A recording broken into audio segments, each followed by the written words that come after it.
කලින් එපිසෝඩ් එකෙන් පස්සේ වූහේයි ජේයොනුයි තමන්ගේ ගෙවල් වලට පිටත් වෙනවා. මේ දෙන්නටම පරණ මතක අමතක කරන්න බැහැ. ඊළඟ දවසේ ජේයොන් වැඩ කරන ආයතනයේ රැස්වීමක් තියෙනවා. ඒ රැස්වීම ඉවර වෙලා එළියට යද්දී ප්‍රධාන අධ්‍යක්ෂක කිම් පිල්ඩෝ ජේයොන්ගෙන් අහනවා කලින් දවසේ ජේයොන් ෂර්ට් එකෙන් ඇදගෙන හැංගුණු කොල්ලා කවුද කියලා. එතකොට ජේයොන් කියනවා ඔයාට මතකද දන්නේ නෑ ළමා කාලේ ටේරින් එක්ක රඟපෑව සොන් වූහේව කියලා. ඒ නම ඇහුවම පිල්ඩෝ වූහේව දන්නවා කියලා කියනවා. පිල්ඩෝ කියන්නේ සොක්ජූගේ අම්මා. ඒ කියන්නේ වූහේගේ තාත්තා දැන් විවාහ වෙලා ඉන්න කාන්තාව. වූහේගේ පාසල් කාලයෙන් පස්සේ සොක්ජූගේ අම්මා වූහේව ගොඩ කාලෙකින් දැකලා තිබුණේ නෑ. මේ සිද්ධියෙන් පස්සේ ජේයොන් ටේරින්න හම්බ වෙන්න යනවා. ටේරින්ට ලැබුණු අලුත් වැඩසටහන වැඩක් නැහැ කියලා ටේරින් කලකිරිලයි හිටියේ. ටේරින්ගේ ජනප්‍රියත්වය අඩු වෙමින් තිබ්බ නිසා වූහේත් එක්ක ආයිත් රඟපාලා ටේරින්ගේ නම ඉහළට ගන්නයි ජේයොන්ට ඕන උනේ. ජේයොන් ටේරින්ට කියනවා බය වෙන්න එපා. වූහේ මේකට අනිවාර්යෙන් කැමති වෙනවා. මොකද එයාට ඕනේ ලොකු පොහොසතෙක් වෙන්න විතරයි කියලා. ඊළඟ දවසේ ජේයොන් වූහේව හම්බ වෙන්න යනවා. එයා එතනදි දකිනවා වූහේගේ මල් සාප්පුවට ආව කාන්තාවක් මල් තෝරගන්න බැරුව ඉන්න වෙලාවේ වූහේ එක එක මල් වර්ගයේ තේරුම පැහැදිලි කරනවා. ජේයොන්ට පුදුම හිතෙනවා වූහේ කොයි තරම් කැපවීමකින් වැඩ කරනවද කියලා දකිද්දී. ජේයොන් වූහේ එක්ක කතා කරනවා සහාය අධ්‍යක්ෂකවරිය මුණ ගැහෙන්න යන්න තියෙන සැලසුම ගැන. වූහේ මොනා කියන්නද කියලා හිතාගන්න බැරුව ඉද්දී ජේයොන් කියනවා ඔයාට හිතට එන ඕනම දෙයක් කියන්න කියලා. ඉතින් එකපාරටම වූහේ කියනවා ජේයොන් කිස් කරපු පළවෙනි කෙනා මම තමයි කියලා. මේක ඇහුවම ජේයොන්ට ගොඩාක් ලැජ්ජ හිතිලා වූහේට එක එක ඒවා කියනවා. ජේයොන් එතනින් පිටත් වෙලා ටික වෙලාවකට පස්සේ ජින්සෝරා සහාය අධ්‍යක්ෂකවරිය එතනට එනවා. ජින්සෝරා වූහේව ගොඩ කාලෙක ඉඳන් හොයන ගමන් හිටියේ. වූහේව දැකලා එයාටත් පුදුමයි. ජේයොනුත් ඒ වෙලාවෙ එතනට ඇවිල්ලා හිටියා. ජින්සෝරා කියනවා මම ආයි ටීම් එකත් එක්කම එන්නම් කියලා. මේ සිදුවීමෙන් පස්සේ පිල්ඩෝ ජේයොන්ට එන්න කියලා උපදෙස් දෙනවා වූහේගේ ටේරින්ගේ ෂූටින් දිගටම අධීක්ෂණය කරන්න කියලා. පිල්ඩෝට ඕන උනේ වූහේට වඩා ටේරින්ගේ ජනප්‍රියත්වය වැඩි කරන්න. ජේයොන් පිටත් වුණාට පස්සේ කතාව අතීත සිදුවීමකට මාරු වෙනවා. ඒ වූහේගේ අම්මගේ මරණය දවසට.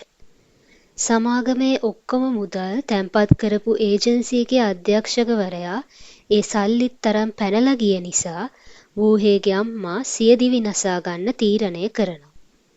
ඊට වඩා නරකම දේ තමයි වූහේගේ පවුලේ අය ඒ වැරදිකාරයත් එක්ක හවුල් වුණා කියලා බොරු චෝදනා ලැබපු එක. ඒ සිදුවීමෙන් පස්සේ වූහේ හැම දෙයකින්ම ඈත් වෙන්න තීරණය කරනවා. අපි ආයෙත් වර්තමාන සිද්ධිය පැත්තට ගියොත් ඊළඟ දවසේ ජින්සෝරා එයාගේ ටීම් එකේ අයත් එක්ක මල් සාප්පුව ඉස්සරහට ඇවිත් ඉන්නවා දැකලා වූහේ පුදුම වෙනවා. මුලදී එයා හිතුවේ මේක සරල හමුවීමක් කියලයි. නමුත් ඇත්තටම කැමරාස්, ලයිටින්ග්ස් වගේ දේවල් ගොඩක් එක්කයි එයාලා ඇවිත් හිටියේ. ඊට ටික වෙලාවකට පස්සේ ජේයොන් ටේරින් එක්ක එතනට එනවා. එයාලා හම්බ වුණ ගමන් ටේරින් වූහේට ආචාර කරනවා. ටේරින්ටත් හිතාගන්න බැරි වෙනවා මේ පොඩි කාලේ මාත් එක්ක රඟපෑව කෙනාද කියලා. ඒ දෙන්නා අතීතයේ දේවල් ගැන hina වෙවි මතක් කරනවා. මේක දැක්කම එතන හැමෝම සතුටු වෙනවා. මේ ඇත්තටම පොඩි කාලේ අපි ආදරය කරපු තරු දෙක නේද මේ ඇස් ඉස්සරහ පිට ඉන්නේ කියලා. මෙයාලා පළවෙනි ෂූටින් එක ආරම්භ කරනවා. මේ වැඩසටහන හිටපු ළමා තරු වෙච්ච වූහේයි ටේරිනුයි අතර අතීතය ආවර්ජනය ගැන කරන වාර්තා චිත්‍රපටයක්. චකිතයක් නෑ වගේ හිටියත් වූහේ තාමත් කැමරා එළිවලට කම්පනයෙන් හිටියේ. කැමරාව දිහා බලන වාරයක් පාසා එයාට අඳුරු අතීතයයි මතක් වුණේ. එදා අම්මා මිය ගිය දවසේ එයා පැත්තට එල්ල වුණු කැමරා එළි ගැනමයි වූහේට මතක් වෙන්නේ. දුර ඉඳන් වූහේ දිහා බලන් ඉන්න ජේයොන්ට තේරෙනවා වූහේ හොඳින් නෙමෙයි ඉන්නේ කියලා. ජේයොන් වූහේගෙන් හොඳින්ද කියලා අහද්දී වූහේ ඔව් කියලා පිළිතුරු දෙනවා. මේ රූගත කිරීම හවස් වරුව වෙනකන් තිබිලා ඉවර වුණාට පස්සේ ජේයොනුයි ටේරීනුයි වූහේව ජුන්නෝගේ කැෆේ එකට ඇරලවනවා. ජේයොන් වාහනෙන් බැහැලා වූහේගෙන් අහනවා ඔයා ඇත්තටම හොඳින්ද? ඔයාට ඕන නම් මනෝවෛද්‍යවරයෙක්ම මුණගස්සන්නම් කියලා. වූහේ කියනවා කැමරාවක් ඉස්සරහා ඉන්න ගොඩක් කාලෙකට පස්සේ නිසා හිතේ පොඩි චකිතයක් තිබ්බේ කියලා. ඊට පස්සේ දෙන්නම එතනින් පිටවෙලා යනවා. ඊළඟ දවසේ ෂූටින් වලින් පස්සේ වූහේ ජේයොන්ව මල් සාප්පුව වටේ ඇවිදින්න එක්කන් යනවා කෑම අරන් දෙන්න. ඒ යන අතරතුරේ ඒ දෙන්නගේ ඉස්සර දේවල් කතා කරනවා. එයාලට පොඩි අවන්හලක් හම්බ වෙනවා. එයාලා දෙන්නා එකට කෑම ගන්න අතරේ නිෂ්පාදන කණ්ඩායමේ අය ජේයොන්ට කියනවා වූහේ පොඩි කාලේ හිටියට වඩා ගොඩක් වෙනස් වෙලා කියලා. ඒක ඇහිලා වූහේ කියනවා ඒ කාලේ එයා වැඩිහිටියෝ කියපු විදිහටයි කතා කරෙත් හැසිරුණෙත් කියලා. කොහොම වුණත් දැන් Tamanට කවුරුත් බලපෑම් කරන්නේ නැති නිසා හරිම නිදහසක් දැනෙනවා කියලා වූහේ කියනවා. ඊළඟ දවසෙත් මේ විදිහටම එයාලා ෂූටින් කරන් ගියා. මේ වතාවේ වූහේ ටේරින් එක්කයි කෑම ගත්තේ. ෂූටින් අතරතුරේ ජේයොන් පොඩ්ඩක් අවුල් වෙලා තිබ්බ ටේරින්ගේ කොණ්ඩේ හදද්දී එයා දකිනවා වූහේගේ කොණ්ඩෙත් අවුල් වෙලා තියෙනවා. ඉතින් ජේයොන් පොඩ්ඩක් ලැජ්ජාවෙන් වූහේගේ කොණ්ඩේ හදනවා. මේ අතරේ නූරි ඒ කියන්නේ වූහේගේ නංගි මල් සාප්පුවට යද්දී සාප්පුව වහලයි තිබුණේ. එයා එතන එල්ලලා තිබිච්ච පරණ ක්ලෝසින් බෝඩ් එක දැකලා අලුත් බෝඩ් එකක් එතනට එල්ලනවා. වූහේ ආවට පස්සේ ඒ බෝඩ් එක දැකලා නූරිගෙන් අහනවා කොහෙන්ද ගත්තේ කියලා. නූරි අහිංසක විදිහට කියනවා බෝයි ෆ්‍රෙන්ඩ් අරන් දුන්නේ කියලා. ඒක කියනවත් එක්කම වූහේ නූරිට අවවාද කරනවා ආදර සම්බන්ධතාවලට දැම්ම ගොඩක් ආස කරන්න එපා. ඔයා ඉගෙනීමට අවධානය දෙන්න කියලා. ඊළඟ දවසේ ජේයොන් තමන්ගේ රැකියාව අතරතුර කෑම කන ගමන් විවේකව ඉන්නවා. එතනට සොක්චූ ඇවිත් කියනවා වැඩ කරන ගමන් කන්න එපා. ඒකෙන් ඔයාව තවත් මහන්සි කරවනවා කියලා.